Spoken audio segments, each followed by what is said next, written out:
ইতিহাস ডাকছে সাউথগেটকে, ডাকছে ইংল্যান্ডকে। প্রতিটা মেজর টুর্নামেন্টের আগেই ভক্ত কিংবা ব্রিটিশ মিডিয়ার রব তুলে ইট ইজ কামিং হোম। তবুও পার হয়েছে 58 বছর, শিরোপা খোঁড়া কাটরকই, আক্ষেপ খোঁচানো সেই পথে আরও একবার। ব্যাক টু ব্যাক উইলোর ফাইনাল নিশ্চিতের মিশন। অনুশীলনে আলাদা স্পটলাইটে 3 জন, পিকফোর্ড, বেলিংহাম আর অধিনায়ক হ্যারি কেইন। তবে সেখানে ভিন্ন দুশ্চিন্তা ইংলিশ বসে। বরাবরের মতো ডাচ দুর্ভেদ্য ইংলিশদের জন্য বৈশ্বিক কিংবা উপমহাদেশে কোনো টুর্নামেন্ট এলেই সংখ্যা বাড়ে আরও।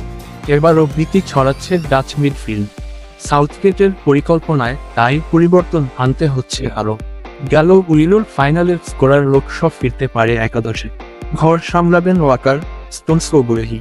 মাঝ মাঠের ডাকি ওয়ার, প্রতিপক্ষের কাছ থেকে বল কেড়ে নেয়া কিংবা টপটিক্যাল ফাউলের দায়িত্ব থাকছে মাইনো, রাইস, সাকার উপর।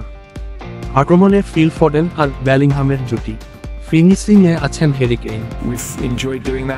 ডাচরা আপনাকে কখনোই স্বস্তিতে থাকতে দেবে না। রোনাল্ড কোম্যানও হাই ভোল্টেজ ম্যাচের প্রেশার নিতে অভ্যস্ত, তবে আমার ছেলেরা প্রস্তুত। আশা করছি ম্যাচটা দারুণ উপভোগ্য হবে। অন্যদিকে ভালো মন্দের মিশনে সময় পার করছে নেদারল্যান্ডস। নক আউটের 2 ম্যাচে প্রতিপক্ষের জালে 5 গোল দিলেও অরেঞ্জ আর্মিদের খেলার ধরন মুগ্ধ করতে পারেননি সমর্থকদের। বিগ ম্যাচে বিগ ম্যান কোডি গাকপো থাকছে ভরসা, কিছুটা দুশ্চিন্তা ভ্রমর ক্রান্তি।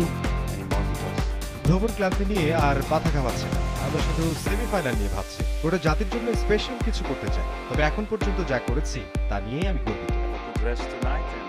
তবে ওসব ছাপিয়ে এই ম্যাচের এক্স ফ্যাক্টর হতে পারে দর্শকরা। এই ম্যাচ দেখতে ডর্টমুন্ডের পাড়ি জমিয়েছে 30,000 ইংলিশরা, ডাচদের যে সংখ্যা ছাড়িয়েছে 70,000।